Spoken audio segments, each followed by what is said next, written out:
ছাত্র জনতার অভ্যুত্থানের মধ্য দিয়ে গত ৫ আগস্ট অবসান হয় স্বৈরাচার শেখ হাসিনার ১.৫ দশকের শাসন। এরপর আবারও সামনে আসে গোপন বন্দিশালা, আয়নাঘর, যেখান থেকে একে একে মুক্তি পেতে থাকেন গুমের শিকার মানুষেরা। একই চিত্র দেখা গেছে সিরিয়ার সদ্য ক্ষমতাচ্যুত প্রেসিডেন্ট বাশার আল আসাদের সরকারের পতনের পর। উন্মোচিত হয়েছে এক ভয়ঙ্কর অধ্যায়, যেখানে কারাগারগুলোতে বন্দীদের উপর চালানো হয়েছিল অমানবিক নির্যাতন।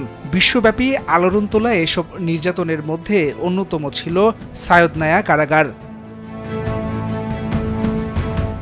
বাশারের পতনের পর বিদ্রোহীরা বিভিন্ন কারাগারে অভিযান চালিয়ে বন্দীদের মুক্তি দেয়। সামাজিক যোগাযোগ মাধ্যমে ছড়িয়ে পড়া ভিডিওতে দেখা গেছে বন্দীরা কেউ আনন্দে চিৎকার করছেন, কেউ আবার কান্নায় ভেঙে পড়ছেন।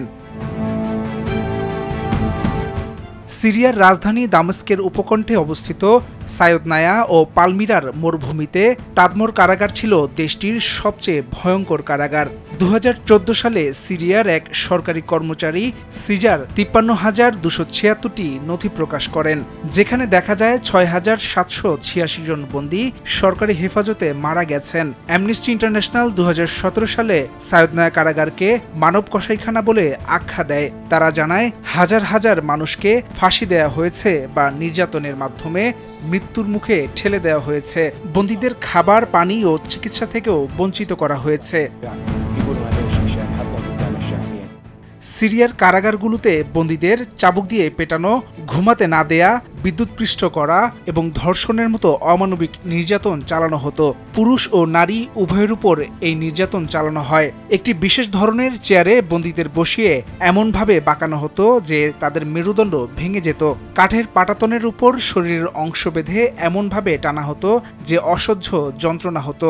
বন্দীদের মইয়ে বেঁধে ধাক্কা দিয়ে পেছনে ফেলে দেয়া হতো, এতে মেরুদণ্ড ভেঙে যেত। আসাদের কারাগারে যেভাবে ফ্লাইং কার্পেট পদ্ধতিতে বন্দীদের উপর নির্যাতন চলত।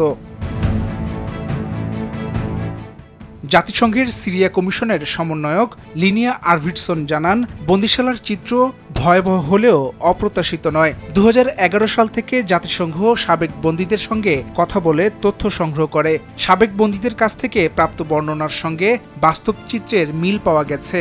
তবে এবারই প্রথম তারা বন্দিশালাগুলোর ভেতরে প্রবেশের সুযোগ পেয়েছে।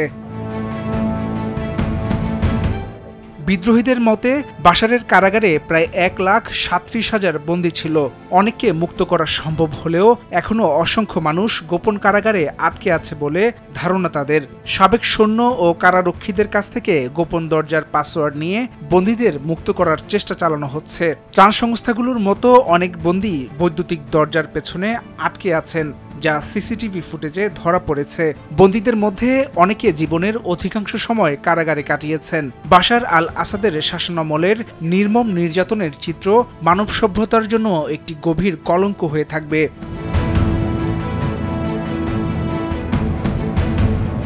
হাসান শাব্বির, ভোরের কাগজ।